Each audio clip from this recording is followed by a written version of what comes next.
Welcome, everybody, to our Thankful Thursday today, which is all about books and why we're grateful for them. I'm so excited to speak about one of the subjects that I know we are both very passionate about. And I'm Rebecca Odell, and this is my mother and co-host Wendy Brimhall. And welcome to this show today.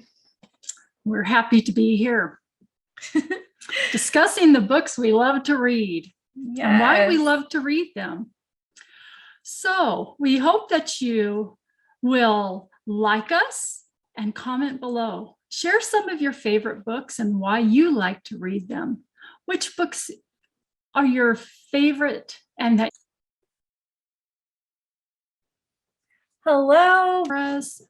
Which would you love to live inside? Just let us know. We would love to know. Yes. So books to me are very important. They have made a big impact on my life in many ways. And let's go ahead and deep dive into some questions and why these are so important to us. I'm ready. I've got my stack of books here. I know you have a stack of books over there. Yeah, and then we have stacks of books behind us. You can see that I love to read. I have more books lining my walls. Books have been a passion of my life, and because of my children have seen both my husband and me read quite intensely. They too have learned to love to read. I don't know if that is a nature or nurture thing. What do you think?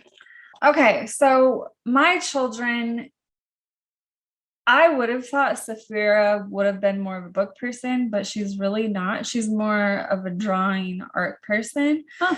She willingly will go spend her time, extra spare time drawing, and she can't wait. She, that's what she wants. Now versus Bladen, my son, and myself, I prefer reading, and I couldn't wait to get myself back to my book anytime I had a spare moment to read, all growing up. Even I remember getting in trouble when I was a child because I was supposed to be in bed, and I remember you would come and check on me and I would be reading under the covers with the light of my alarm clock. Oh, really? Yeah. See, I don't remember. And you would tell me, "You're gonna ruin your eyesight." Oh. So that's cute. I mean, I couldn't wait to finish the book and just, to me, and that's how Bladen, my son, he would love to read. So yeah, I think it's more of a nature thing, honestly. I think, because Safira, we would naturally give her all kinds of books and we buy her them all the time, but she just won't read them like we do. She is hi, Dallin. Hello, Dallin. Welcome. We're glad that you're here. I don't know if you can hear us yet. I've seen that Safira, she's a really good reader. Yeah, I mean, she seems to, when she reads, enjoy the book. Yes. But she is very creative and would rather she doesn't exercise that desire in her to go back and finish the book she started reading. I don't she doesn't really finish her books. She'll kind of get bored in it. So I don't know if it's just she hasn't found the passion and glory within a book yet. And really devoted time and attention to the comprehension of what's going on. Right. Whereas, I enjoy them so much because I can, for instance, fantasy or something, or sci-fi, which is one of my favorites, I can dive into a whole different world and become a new character. And it's a form of escapism too. It's just, going into another dimension of reality. It's a way to travel and become and to experience. I know that many of my children loved reading, but I had a couple who didn't, who it just didn't, that wasn't their thing. And I believe they're not here to represent themselves right now, but I believe it's more because they had trouble seeing as well, like maybe a little bit of dyslexia. Maybe it's just frustrating. Right. So it's frustrating. But once they discovered audiobooks, that desire to experience is there for them now. I know as a child myself, I would be in a book anytime I had a spare moment. Mm-hmm. And especially it was my form of escape.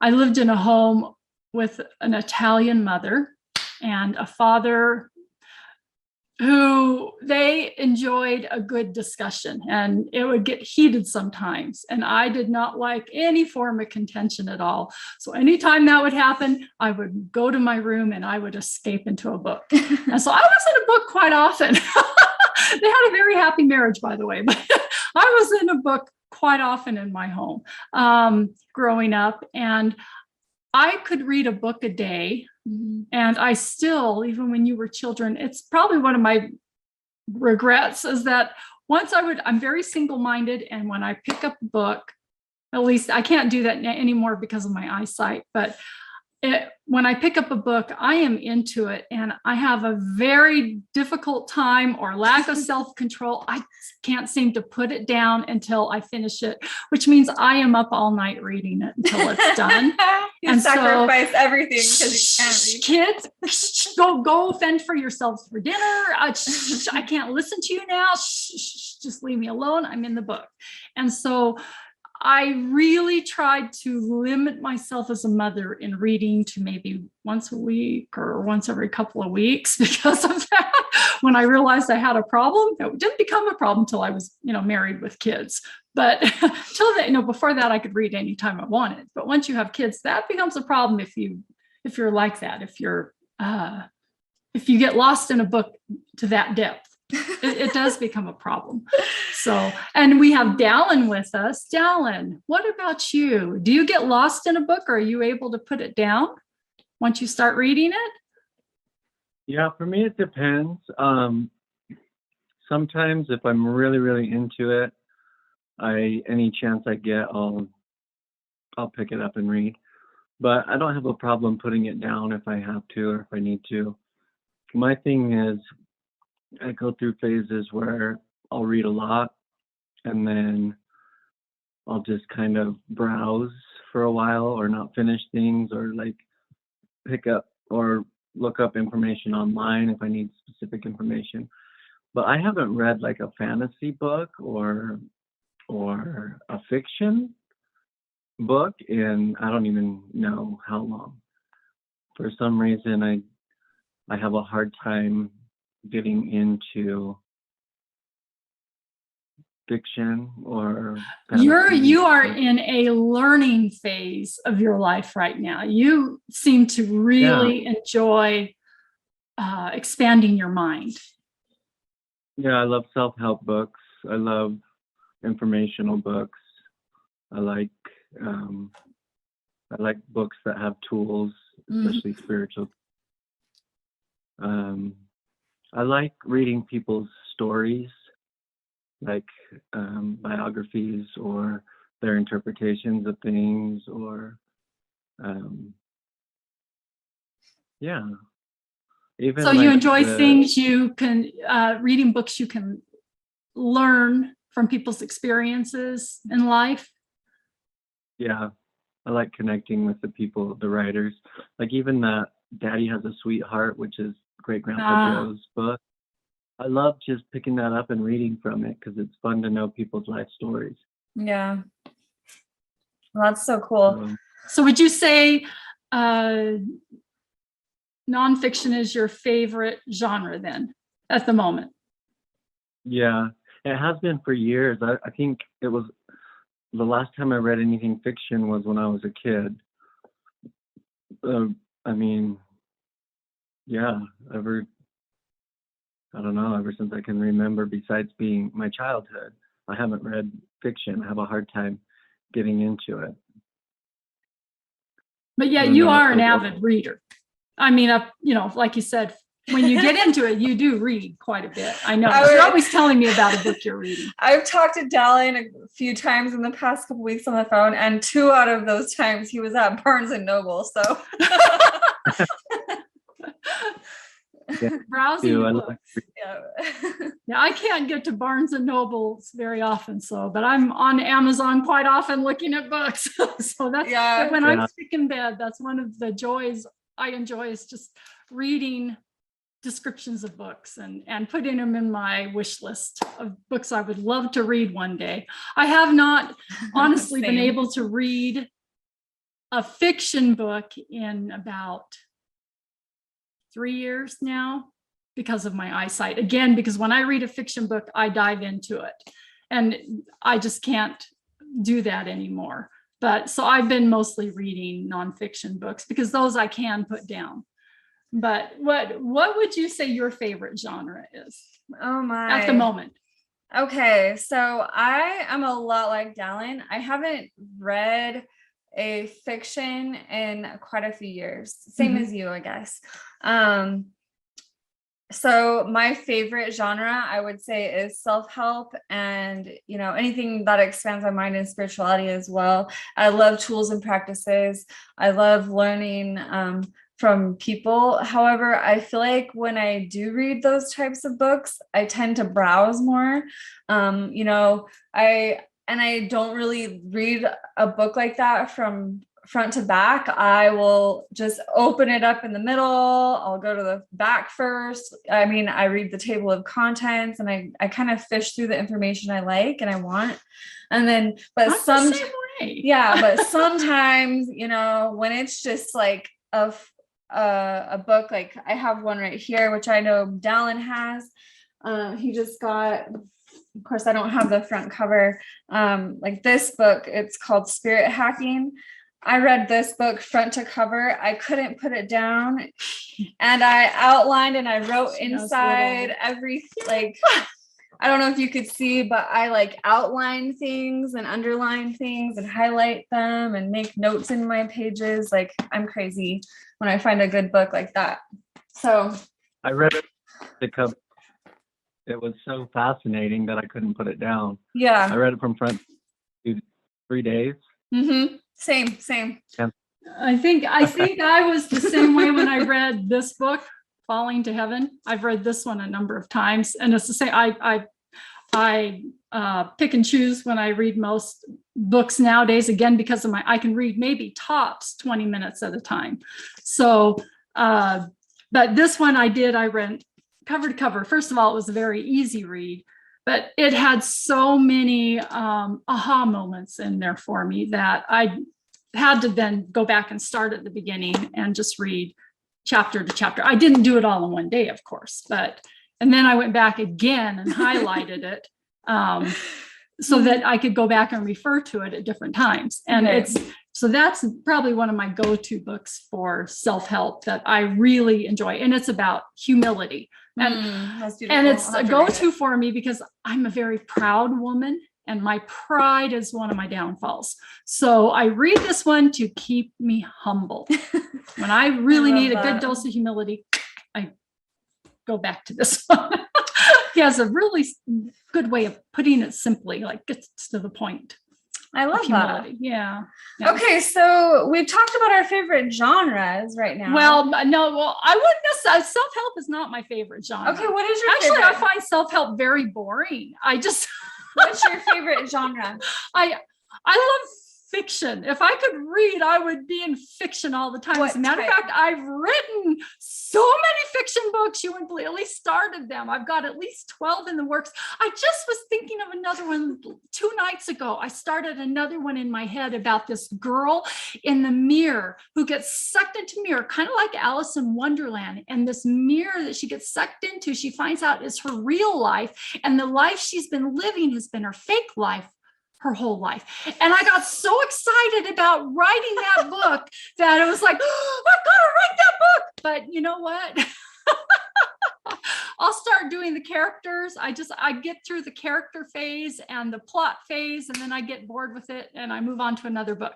So I never finish out my book. So if anybody wants some great ideas for books, I've got the characters, the plots, everything worked out. I just never actually get to writing the books. Well, I mean, we started writing 2 different book series, the same thing. We have about 5 different books lined up in this and young adult fiction. We need a ghostwriter to finish it. Oh, and it's the one is fabulous. It's a really good book. So yes. Really good book. Yeah. So I get really excited about that though, because again, I've lived through so many things, but one of the things I just find so fascinating about that is you can experience something fantastical without ever leaving your body. You can just be somebody else or experience something else. And so, yes, I love every genre just about, except horror. I don't like horror or anything dark. I'm not into dark, evil. So like, I've never read a Stephen King. I've never read,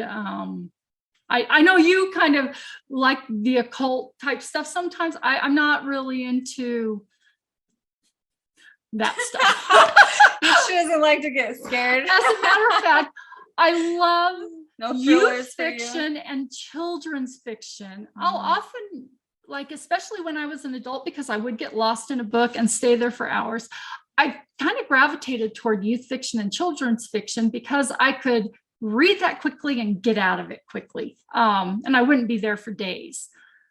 So when I think of you, I think of sci-fi fantasy. I see you reading a lot of that.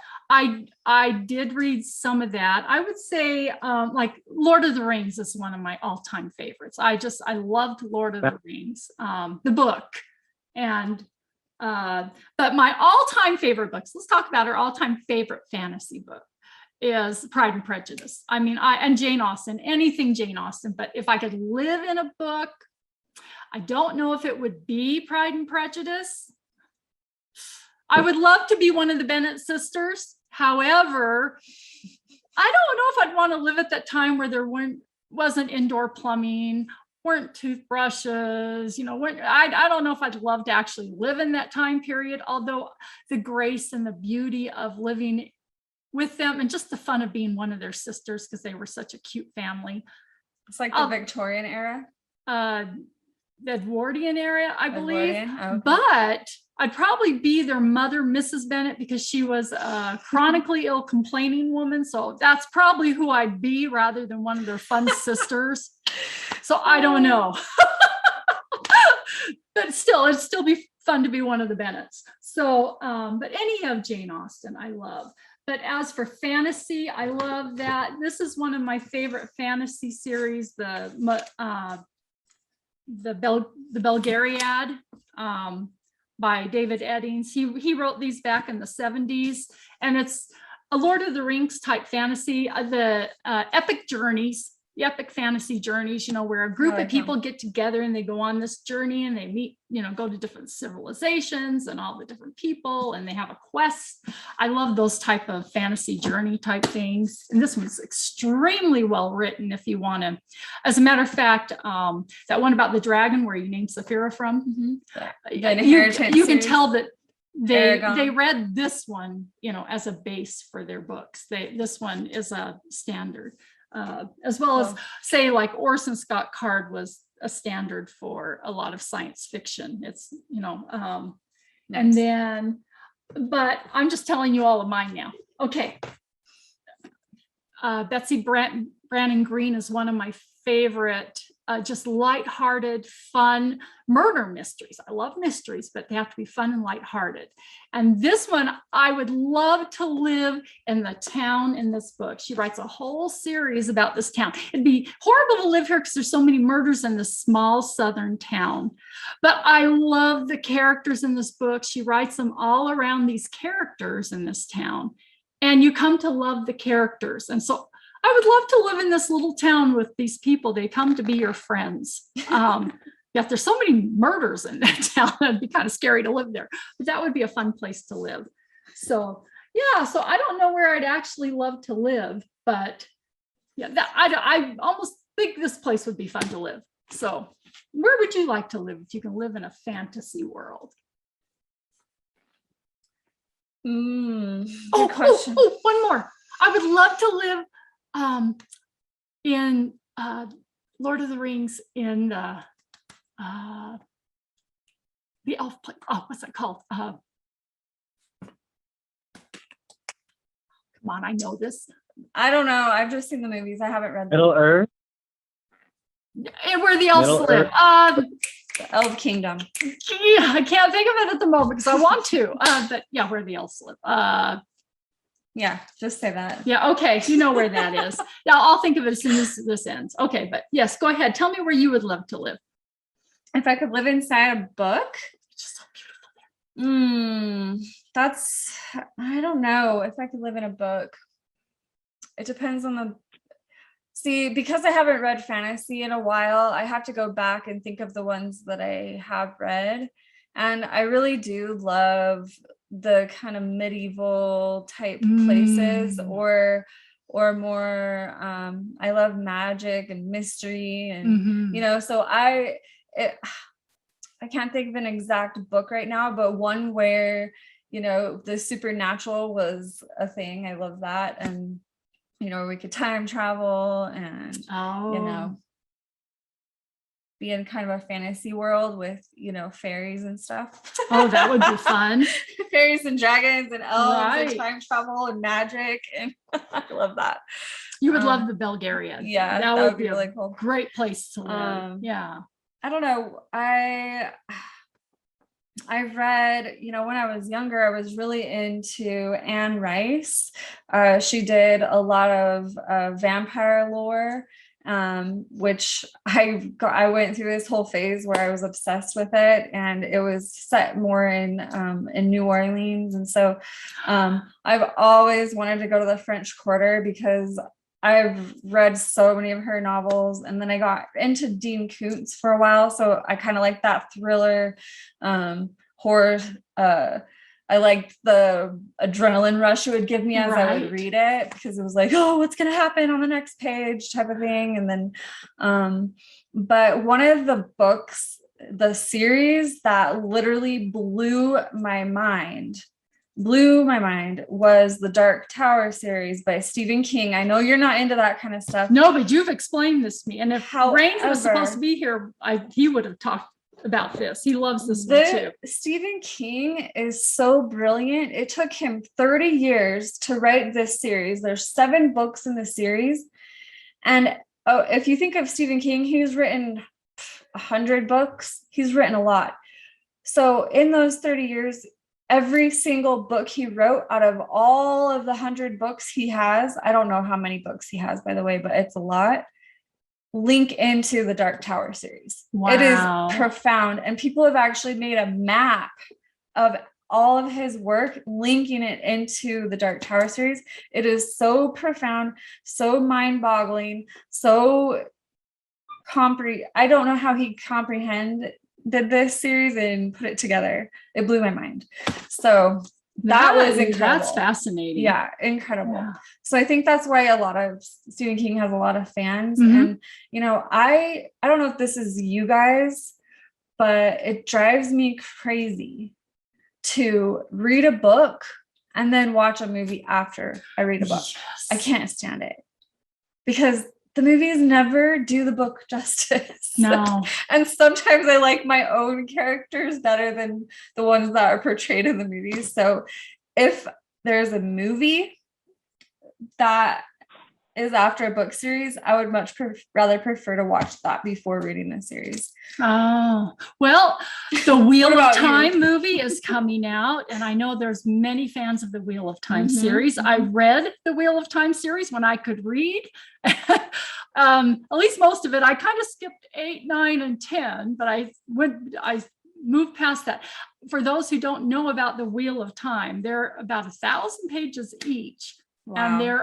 And he did the same thing, created this whole big, it's all connected. And the first one's coming out on Amazon. And from the previews I saw, it looks like it's going to be very beautifully done. I hope it doesn't disappoint. But I just don't see how it can possibly capture even this much. He's got One of the reasons I quit reading in the middle, he has over 1,000 characters, I believe, that are well done. But I couldn't Wow. keep track of them. I just could not keep up with them.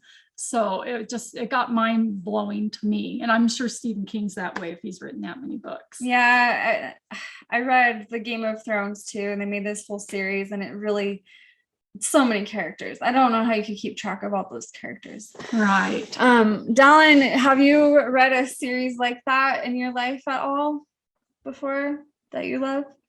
I have. No, not in a long time. I think probably the one that affected me the most was Chronicles of Narnia. Oh, yes. That was a really good And- series. Yeah, I specifically love The Magician's Nephew, where they had the different rings, and they would go to the, you put on one ring and you'd go to the world in between worlds with all the little water pools. They didn't make And a you movie jump like that. You're right. So cool. They didn't.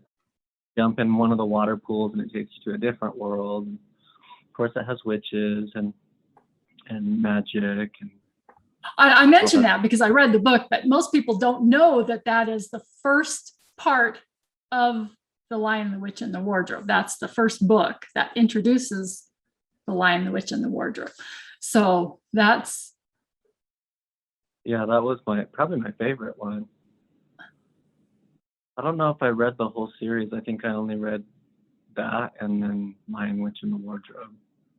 now the series is, But also I have like a childhood memory of, I think it was like King Midas or something. And I know there's a lot of stories on King Midas, but this one I read, for some reason it really stuck with me. Like I had like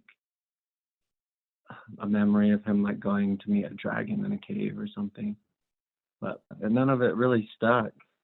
thank you everybody for coming and being with us today. Yes, thank you. Thank you. We Dallin. appreciate your time.